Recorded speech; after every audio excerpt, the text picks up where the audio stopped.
할렐루야. 오늘 우리가 읽은 말씀을 가지고 아름다운 직분이라는 제목으로 함께 말씀을 나눌 때 우리가 은혜 받을 수 있기를 바랍니다.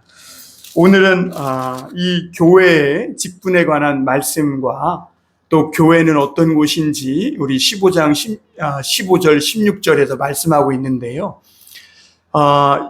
이 교회의 직분에 대한 자격에 대해서는 우리가 다음에 함께 나누기로 하고, 사실 이 자격의 조건들에 대해서 읽어나가다 보면 숨이 막혀요.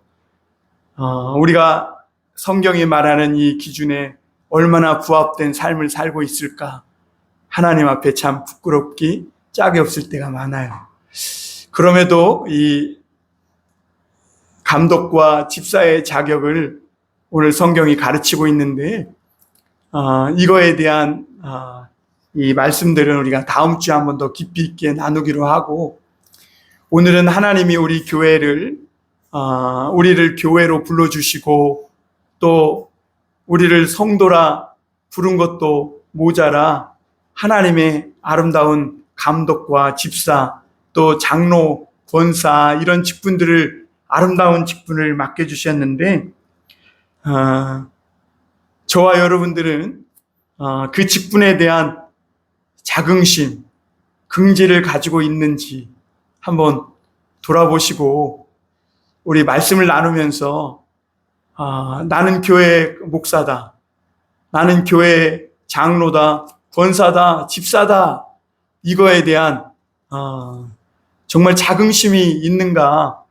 없으면, 혹시 없으면 오늘 말씀을 통해 회복하고 또 하나님께 받은 이 직분이 얼마나 아름답고 가치 있고 참 놀라운 것인지 깨닫는 귀한 은혜의 시간 될 수 있기를 주님의 이름으로 축원합니다.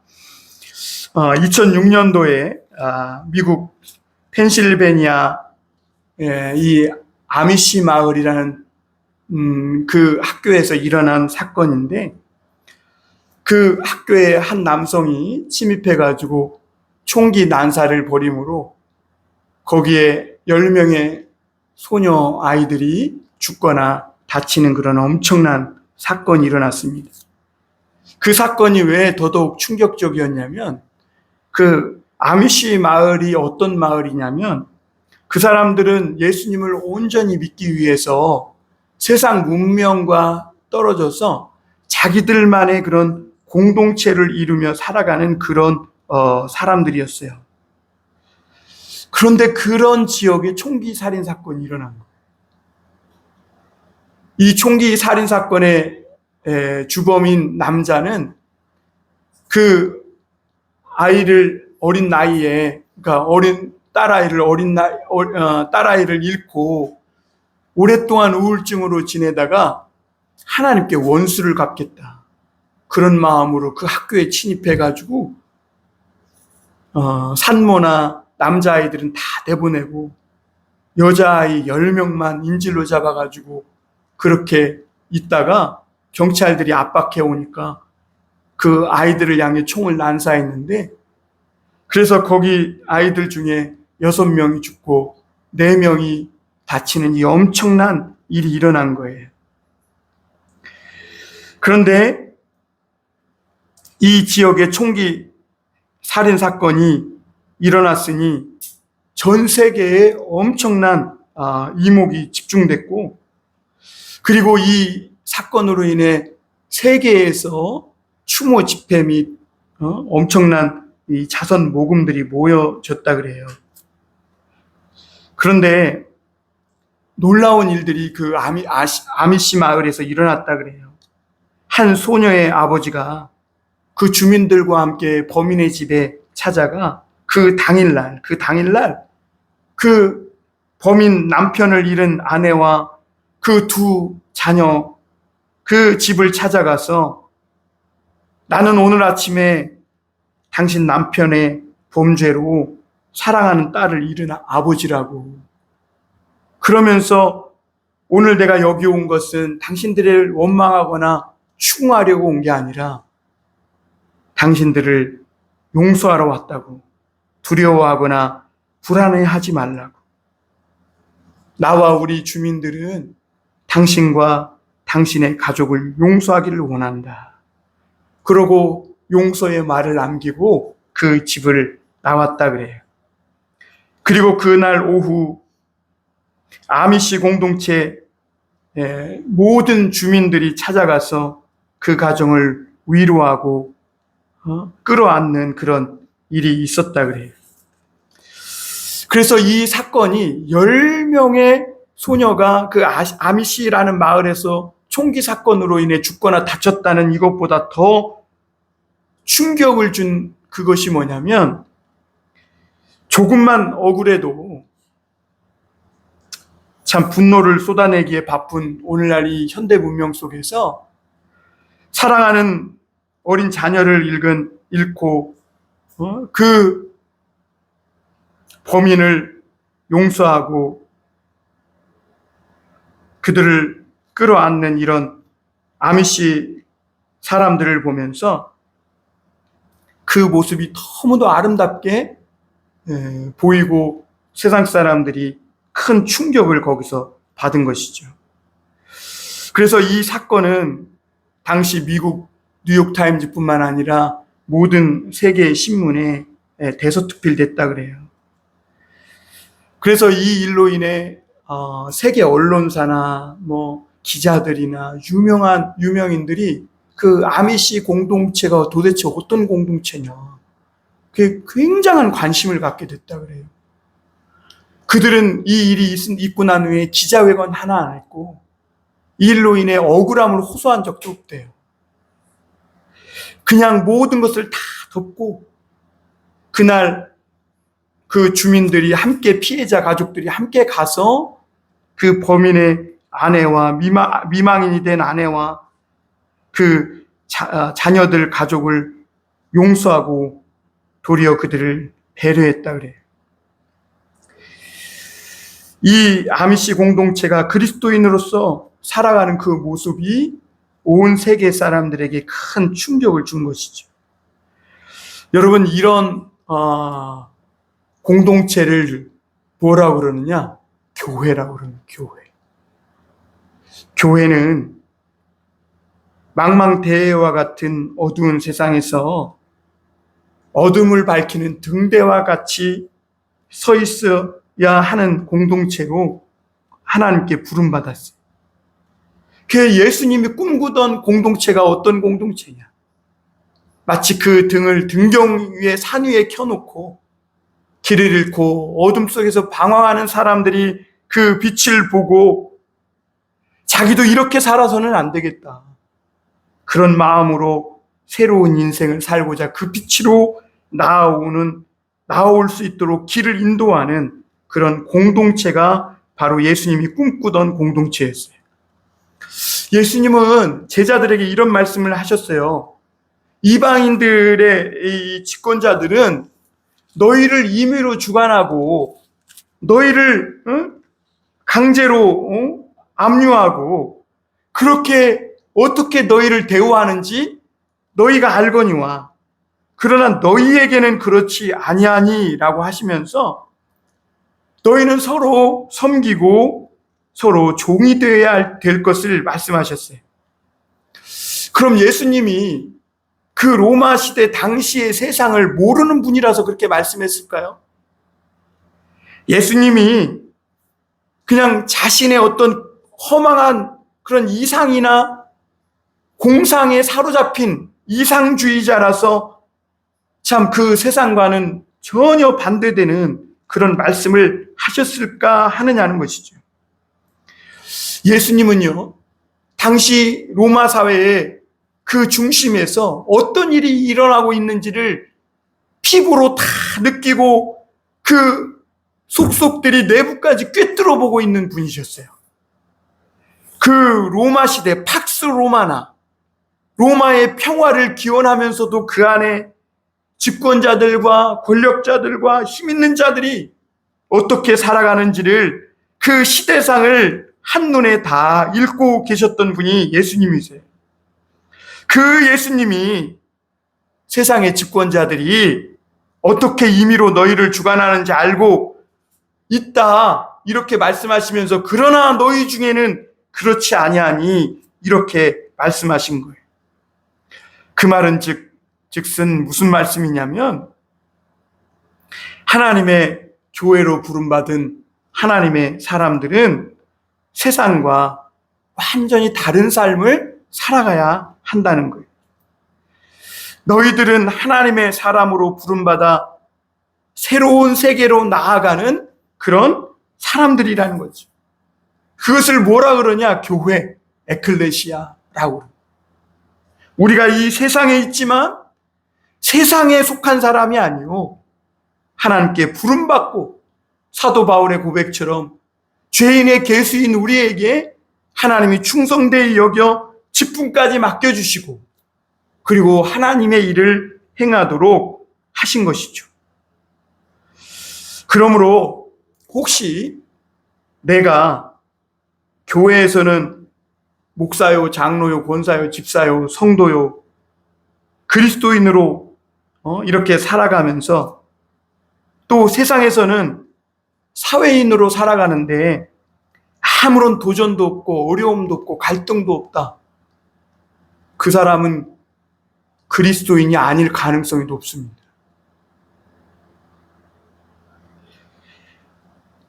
꼭 그리스도인일지는 모르겠죠. 그러나 양다리 걸친 사람이거나 아니면 그리스도인으로 세상 속에서 살아가는 사람이 아닐 가능성이 높아요. 교회에는 두 종류의 사람이 있어요. 세례받고 예수 믿는다고 하고 직분까지 받아요.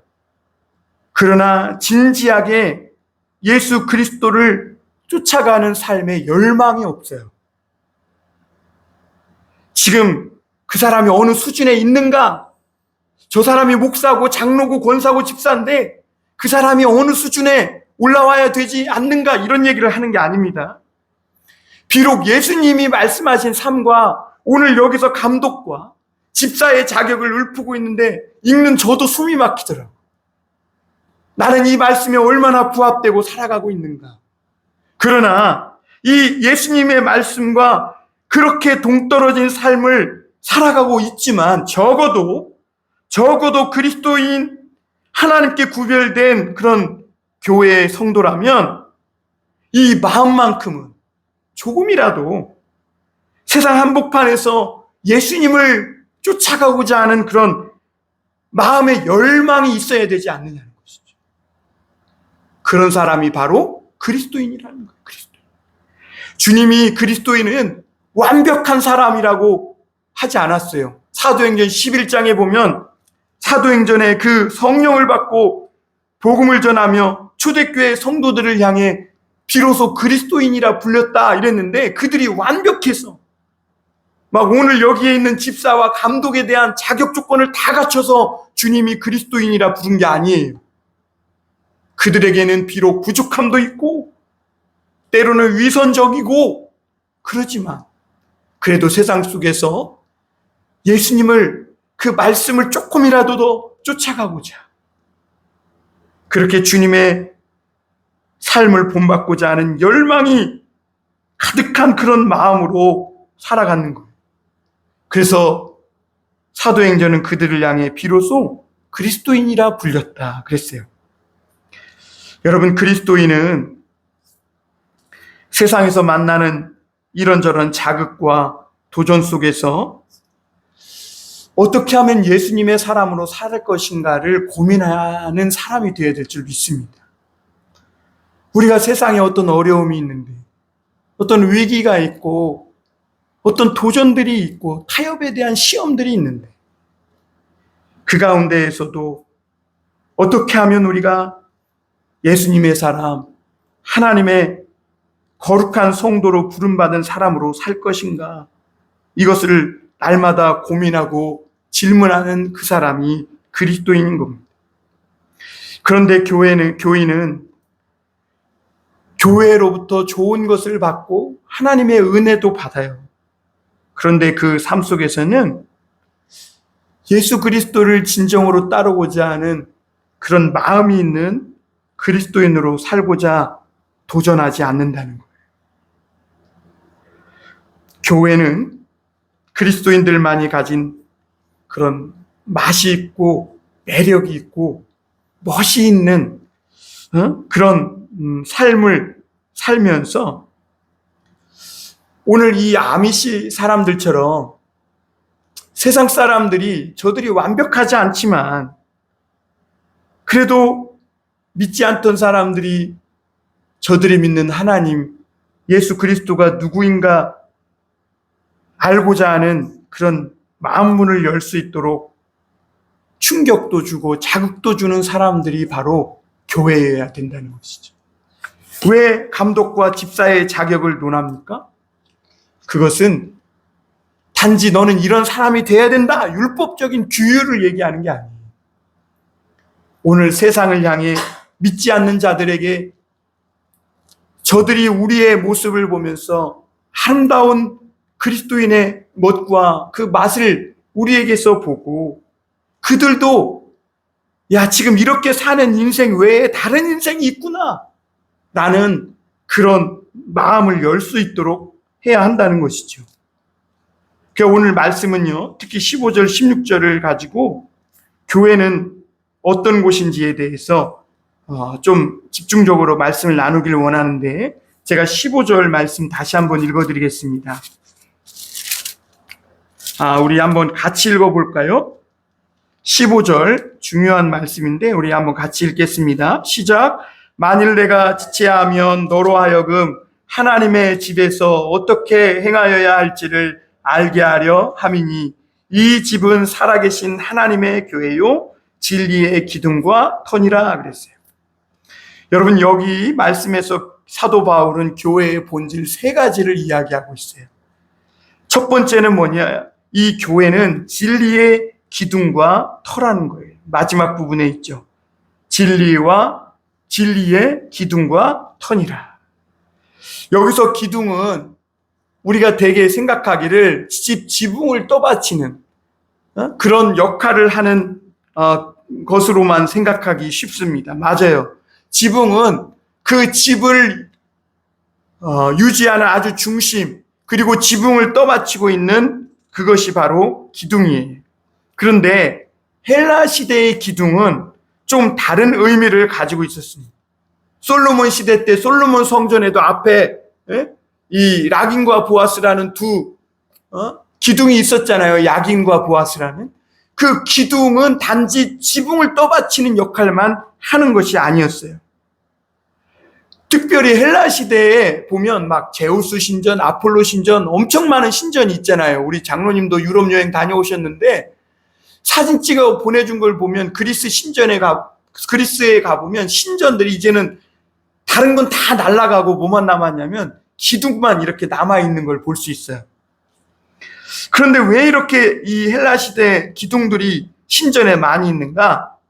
헬라 사람들은요, 그 신전을 지으면서 그 신전에서 아름답고 가장 중요한 것들을 그 기둥에 박아 놓았다는 거예요. 예를 들면 보석이나 또는 장신구들, 중요한 그 신전에서 무언가 중요한 것들을 그 그 기둥에 박아 놓았어요. 그래서 기둥에 그 신의 뭐 중요한 문구를 적어 놓던가 그랬다는 거죠. 그러니까 신전의 기둥들은 단지 지붕만 받치는 게 아니라 그 신전의 가장 중요하고 아름다운 것을 펼쳐 보여주는 역할을 했던 겁니다. 기둥들이. 그래서 이 솔로몬 성전에도 야긴과 보아스라는 문구가 새겨져 있잖아요. 그래서 주께서 그의 능력으로 이루신다. 그리고 거기에 막 보석들이 박혀져 있지 않습니까? 교회가 진리의 기둥이다라는 표현으로 말씀하고 있어요. 이것은 교회는 한마디로 진리가 어떤 것인지를 펼쳐 보여줄 수 있는 곳이어야 된다라는 것을 말씀하고 있는 거예요. 아미시 사람들을 볼 때 교회가 살아가는 삶의 모습이 믿지 않는 사람들에게 야, 저런 것이구나 라고 펼쳐 보여준 것처럼 우리 교회도 오늘날 진리의 기둥이라 함은 하나님의 진리가 무엇인지를 보여줘야 한다는 거죠. 이 아미시 사람들이 범인의 아내와 가족들을 용서한 후에 행한 일들이 굉장히 주목받고 있는데, 앞서 말씀드린 대로 이 아미시 사람들은 범인의 가족을 위로했을 뿐만 아니라 장례식에도 초대했다 그래요. 그래서 그 사랑하는 자녀들을 잃고 비탄에 잠긴 사람들이 그 장례식을 지내면서 그 범인의 가족들을 초대해서 끌어안아주고 함께 장례식을 치렀을 뿐만 아니라 그들이 그 마을을 떠나지 않고 계속 살아갈 수 있도록 배려해줬다. 그리고 세계에서 모인 그 기부금을 그 미망인과 어린 범인의 자녀들을 위해 기금으로 전달했다 그래요. 그리고 무엇보다 학교를 또 철거했대요. 참 저는 깜짝 놀랐어요.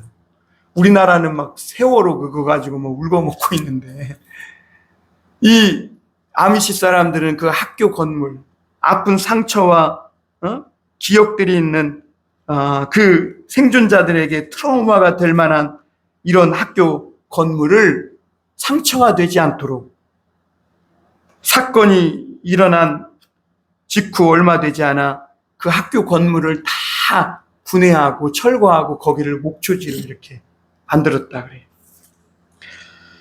사랑하는 여러분, 교회는 바로 하나님의 말씀을 펼쳐 보여줄 수 있는 그런 곳이 되어야 합니다. 여러분, 우리가 창세기에 보면 아브라함, 이삭, 야곱, 요셉에 대한 이야기를 많이 읽어요. 그런데 이 창세기를 읽다 보면 거기에 하나님의 사람은 이렇게 살아야 돼 라고 성도에 대한 자격 조건을 기록한 말은 한마디도 없어요. 그냥 아브라함의 삶, 이삭의 삶, 야곱의 삶, 야곱 같은 우리들이죠. 그렇죠? 요셉의 삶, 그냥 그들이 어떻게 하나님을 믿고 살았는지 그냥 삶을 이야기해주고 있음을 보게 됩니다. 그러니까 우리는 창세기를 읽으면서 우상에 쩔어 살던 아브라함이 하나님을 믿고 어떻게 살았는지, 늘 저밖에 모르고 남 발뒤꿈치나 잡고 남 그냥 뺏고 거짓말하고 이렇게 살던 야곱이 하나님을 믿고 어떻게 살았는지, 저 혼자 잘난 척하고 자랑하고 형들보다 막 고개를 의시대며 아버지 사랑을 독차지하니까 교만한 줄 모르고 이렇게 살던 요셉이 어떻게 노예에서 감옥에서 하나님을 만나고 어떻게 그 인생을 살아갔는가. 우리는 그런 하나님을 만난 사람들의 삶의 모습을 만나게 돼요. 창세기 말씀은 그러므로 오늘 우리에게도 하나님의 사람으로 우리가 어떻게 살아가야 할 것인가 라고 보여주고 있는데, 우리도 아브라함과 이삭과 야곱과 요셉처럼 그 창세기를 읽으면서 야, 나도 아브라함처럼 살아가야지. 그래서 어떤 목사님은 자기 이름을 아브라함으로 개명했어요. 왜요? 아브라함처럼 살고 싶다는. 어떤 사람은 이삭이에요. 왜?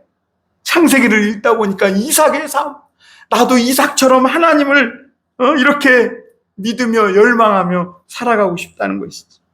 저는 요셉처럼 살아가고 싶더라. 요셉처럼. 비록 힘들고 엄청난 고난 속에 있었지만, 그러나 자기를 해롭게 했던 형들과 그 가족들을 다 용서하고 끌어안고 살리는 일을 했던 요셉. 우리는 이렇게 창세기를 읽으면서 나도 하나님을 믿고 저렇게 살아가야지 라는 믿음의 소원을 갖게 되는 것이죠. 여러분, 교회가 진리의 기둥이라는 것은 이렇게 진리가 무엇인지 펼쳐 보여주므로 세상 사람들도 아브라함처럼, 이삭처럼, 야곱처럼, 요셉처럼 사는 우리들을 보고 그들도 그런 삶을 살고 싶다, 조금이라도 그리스도를 쫓는 삶을 살고 싶다라는 이런 열망을 불러일으켜 주는 곳이 교회고 저와 여러분들이라는 것이죠. 교회로 모인 우리들은 모두가 하나님의 진리의 기둥들인 줄 믿습니다. 그러므로 우리가 아브라함이 믿었던 그 진리, 이삭과 야곱과 요셉이 믿었던 그 진리, 모세가 붙잡았던 그 진리를 저와 여러분들도 붙잡고 진리의 기둥으로 예수 그리스도를 따르는 삶이 무엇인지를 펼쳐 보여줄 수 있는 사람들이 되었으면 좋겠습니다. 세상은 오늘도 교회를 보고 있습니다. 교회를 보고 있다는 건 우리 여기 건물을 보고 있다는 게 아니에요. 이 교회 안에 어떤 사람들이 어떻게 살고 있나를 보고 있다는 거예요. 그 세상은 그럼 이 교회를 보고 뭘 봐야 될까요? 하나님의 진리를 봐야 돼요. 제가 가끔 이 편의점에 커피를 마시러 가면 목사님 교회가 요즘 어때요? 막 이런 얘기를 다 해요. 그러니까 세상 사람들이 교회는 안 나오고 있지만 교회가 어떤지 다 보고 있는 거예요. 그 사람들이 사이좋게 잘 지내고 있나? 싸우고 있나? 기도하고 있나? 예배 때 잘 모이고 있나? 이런 것들을 세상 사람들이 저는 관심 없는 줄 알았는데 다 보고 평가하고 있더라고요, 나름대로. 그러므로 여러분, 우리 교회는 극지와 자긍심을 가져야 돼요. 왜? 우리는 저 믿지 않는 사람들에게 하나님의 진리를 보여주는 기둥들이기 때문입니다. 그래서 오늘 우리는 나를 불러주셨을 뿐만 아니라 진리의 기둥으로 세워주신 하나님께 감사하고 세상을 향해 나를 통해 하나님의 말씀을 볼 수 있는 그런 모든 것에 대한 긍지, 자랑, 자부심, 그런 마음이 있어야 된다는 거죠. 그런데 여러분, 과연 한국교회와 또 우리 봉담 선한목자교회 저와 여러분들은 그런 긍지와 자부심이 있느냐 하는 것이죠. 여러분 있으세요? 요즘은 세상에서 그런다면서요. 교회 다닌다 소리를 못한대요. 하도 교회가 지탄을 받고 그러니까 목사님들도 목사라는 이런 자기 신분을 잘 표출을 안 한대요. 왜냐하면 목사라고 그러면 괜히 사기꾼처럼 이렇게 또 좋지 않은 시각으로 보일까봐 그런다는 거예요. 그러니까 자랑과 긍지와 자부심이 없어진 거죠. 많은 교인들이, 성도들이 그렇게 살고 있습니다. 직장에서, 학교에서 자기가 그리스도인이라는 것을 이 자부하며 자랑을 가지고 살아가지 못해. 왜 그러냐면 오늘날 교회의 많은 문제들과 부족함이 세상에 노출됐고, 그래서 심지어 어떤 사람들은 교회 사람이 세상 사람보다 못하다고 막 더 손가락질하고 그럴 때가 많아요. 얼마 전에도 교회에 대한 좋지 않은 뉴스가 실렸는데 참 마음이 안 좋더라고요. 그래서 막 교회에 대해서 더 손가락질하고 그래요. 그런데 세상 사람들은 그럴 수 있는데 제가 안타까운 것은 교회 다니는 성도들이 교회를 손가락질한다. 그게 참 아름답지 못한 일이죠. 그리고 그런 사람들의 주장을 들어보면요, 합리적입니다. 그리고 나름대로 다 분석하고 똑똑한 이야기들이. 그런데 그들이 알지 못하는 게 하나 있어요. 교회에 대해 매우 중요한 진실을 놓치고 있는데 그게 뭐냐면 교회는 오늘 하나님의 집이요라고 한 사실이에요. 진리의 기둥과 터일 뿐만 아니라 오늘 교회는 하나님의 집이요. 그래서 이 집에서 어떻게 행하여야 할지라고 했어요. 하나님의 집에서 어떻게 행하여야 할지. 교회가 누구의 집이라고요? 하나님의 집. 교회는 기관이나 건물이 아닙니다. 신명기에 보면 하나님께서 자기 이름을 두고 자기가 그들과 함께 살아가려고 머물고 계신 곳이 교회예요. 교회는 죄가 하나도 없고 다 거룩한 사람들이 많이 모여있고 잘난 사람들이 모여서 교회가 아니에요, 여러분. 문벌없고 무식하고 다 연약하고 부족한 사람들인데 하나님이 그런 사람들과 함께 살아가시겠다고 거기에 이름을 두시고 거기에 머물러 계시기 때문에 교회인 줄 믿습니다, 여러분. 여러분, 교회는 그런 곳이에요. 그러므로 교회가 세상이 볼 때 아무리 부족하고 문제가 많아 보여도 하나님을 사랑하는 사람은 교회에 대한 애정과 사랑을 결코 포기하지 않아요. 그리고 이 교회 성도로서 하나님 때문이라도 내가 교회 성도요 그리스도인이라는 자랑과 극지를 지켜나갈 수 있도록 힘을 쓰고 애쓰는 사람들이 바로 그리스도인인 거예요. 세 번째로 우리가 하나님의 교회는 진리의 기둥과 터이요, 그리고 하나님의 집이요, 마지막으로 교회는 살아계신 하나님의 교회라 그랬어요. 앞서 말씀드린 대로 교회는 하나님이 머물고 함께 하시는 곳이에요. 살아계신 곳이에요. 살아계셔서 우리를 불꽃 같은 눈동자로 지켜보시고 다윗이 고백하기를 인생의 사람의 심장 배부까지 그 마음의 생각과 중심까지 살펴보는 그곳이 바로 교회라고 말씀하고 있어요. 그래서 오늘 말씀은 교회는 살아계신 하나님의 교회다. 근데 제가 이 말씀을 읽으면서 좀 안타까웠던 게 뭐냐면 하나님의 교회, 참 좋은 표현인데 하나님의 교회라는 말을 쓰기가 조금 요즘 어려워요. 왜냐하면 안사원농이라는 이 사이비 집단이 하나님의 교회라는 이름, 이 좋은 말을 먼저 채틀어 가가지고 이 단어도 빼앗기면 안 돼, 우리 성도들이. 우리가 먼저 아름다운 모습으로 살면서 하나님의 교회, 이 말이 좋은 뜻이라는 것을 심어줘야 돼. 근데 요즘은 사이비 안사농 집단이 더 부각돼가지고 이 하나님의 교회라는 말을 쓰기가 얼마나 힘든지. 여러분, 하나님이 살아계신 곳이 바로 교회예요. 그런데 여러분, 안타깝게도 하나님을 믿는다 하면서도 하나님이 살아계시다는 것을 인정하지 않고 사는 사람들이 오늘 너무 많죠. 하나님이 살아계시기 때문에 어떻게든 하나님 앞에 아름답게 살려고 하는 사람들이 바로 누구냐? 성도요, 그리스도입니다. 여러분, 아브라함과 우리가 롯의 이야기를 잘 알고 있어요. 하나님이 살아계신 것을 안다면 여러분, 우리가 이 롯이 그런 결정을 할 수 없겠죠. 예를 들면 이거예요. 아브라함과 롯이 목자들이 양을 치는데 양무리가 많아진 거예요. 하나님이 복을 주신 거죠. 그랬더니 목초지가 부족하니까 서로 싸워. 그래가지고 아브라함이 이래서는 안 되겠다. 아브라함이 롯에게, 롯아, 네가 먼저 택하라. 네가 우하면 내가 좌하고 네가 우하면 내가 좌할게. 그랬어요. 그러면 롯이 어떻게 해야 돼요? 삼촌이 어른이니까 아유, 그래도 삼촌 먼저 하라고. 어떻게 내가 먼저 결정하겠냐고 이래야 되는데 롯이 딱 보니까 여기 에덴 동산이 쫙 있는 거죠. 그런 에덴 동산 같은 목초지가 물도 풍성하고 양치기 좋겠다. 그러니까 나 일로 가겠다고. 그리고 글로 떠났어요. 그런데 여러분, 아브라함이 이렇게 좋은 뜻으로 롯을 생각해서 했는데 그 결과가 좋지 않은 거죠. 여러분, 세상은 그런 일이 많아요. 좋은 뜻으로 선의를 베풀었지만 결과가 좋지 않아요. 우리 성도들도 마찬가지예요.